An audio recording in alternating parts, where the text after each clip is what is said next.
They sample it.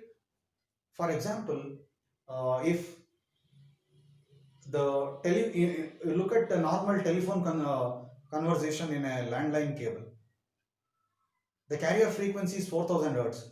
Sampling frequency is double that, 8000 hertz. 8000 samples per second. Each sample is 8 bit. So 64 kilobits per second is what? The bandwidth of data flow in a normal landline cable. Correct? Now here, the sampling rate is huge. 1 million samples per second or even more. Each sample is a 8 bit. Now how is that song written? How is this data inscribed on this material? When laser light falls on this portion, it burns that material. So a pit is produced. Pit or a land is produced according to zeros and ones pattern.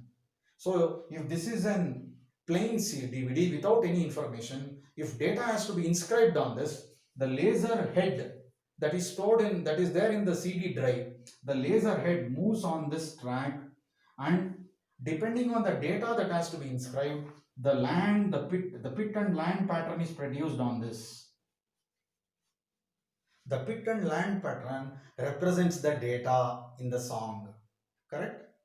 So 01010001, whatever the data is, in the same order, pit and land pattern is produced. Now, how is data read? Again, for reading the data, we need to use laser light. Laser light of what wavelength? See, in a CD, laser light of wavelength around 680 nanometer is used. This laser, due to its high wavelength, it cannot be focused to a very small point. It cannot resolve two tracks which are very close. But in a DVD, 650 nanometer is used. Here in CD, it is around 750 nanometer. This wavelength is more, so less data is stored. Here DVD, 650 nanometer wavelength is used. It can be focused to a small region, so it can resolve two very close by tracks. In a DVD, tracks are separated by 1 micrometer. In physics lab, you can do a simple experiment, diffraction experiment, using a DVD to know the track separation. Please do this interesting experiment and estimate the data stored in a DVD. Right? Very easy. What is diffraction? If you have two slits, if you have a slit, when light passes through a narrow slit, undergoes diffraction. The tracks can act as slits. Hello? So please try that. Now, how to read this data? When a CD is burnt by using a laser, data is written on it. Correct?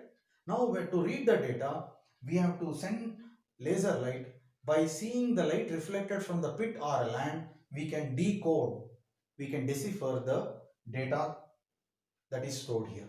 So data storage involves lot of physics, optics, interference process. Correct? So properties of light are used in storing the data.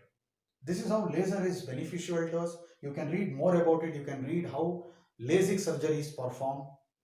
You can read how laser is used in garment, factory industries. All these things are very important. Okay.